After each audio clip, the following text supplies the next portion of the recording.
And another interesting trend on Twitter right now is how horrible Markel Fultz is. You know what I thought about? Why not include him in the trade? He would have been. I Keep would have Sarek. because they don't want to admit they blew it.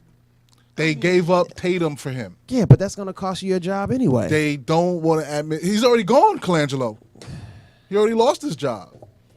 They don't want to admit that they blew it. This guy, they picked him number 1. They traded up.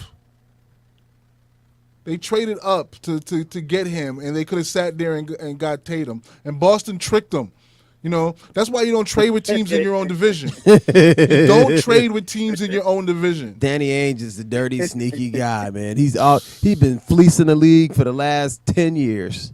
Right. And it's keep letting him do it. Just keep letting them do it. You don't trade in your own division because there's nothing worse than the guy that you gave up destroying you for 10 years. Trading people. Him 4 or 5 times a year. Right. And he's trading people crippled players. Right. Tatum now is that guy for them. Isaiah Thomas was crippled in the trade. The Kevin Garnett trade that happened. The Nets picks. They're killing everybody. The Nets picks. Why, you don't even deal with him anymore. He could be completely wrong, but just because. Right. Imagine, and this is something that the Yankees did under the old Steinbrenner.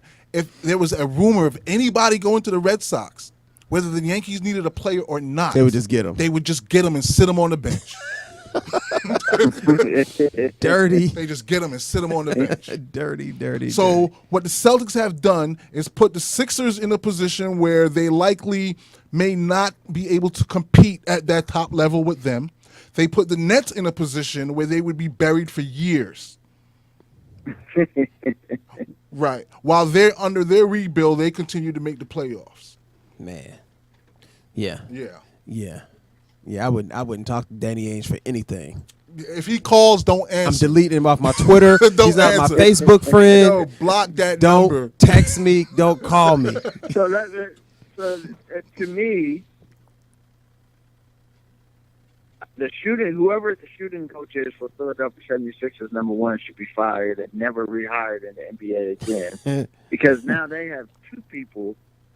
It's like that can't shoot. Are the worst shooters.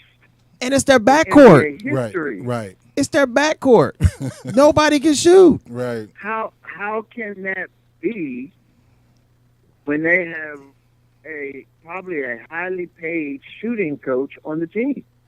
Joel Embiid and JJ Redick are your best shooters. Well, but now Jimmy's there, so I don't help. But still, it's ridiculous. I never heard of such. Right. I mean, Markel Fultz and Ben Simmons shouldn't even be allowed to play every game. They should be shooting 1,000 jumpers while they play. You know, instead of their rest nights, they should have jump shooting nights. Right. That they're just in some gym somewhere shooting the 1,000 all jumpers night when they have their nights off. Yeah. I don't know. Incredible.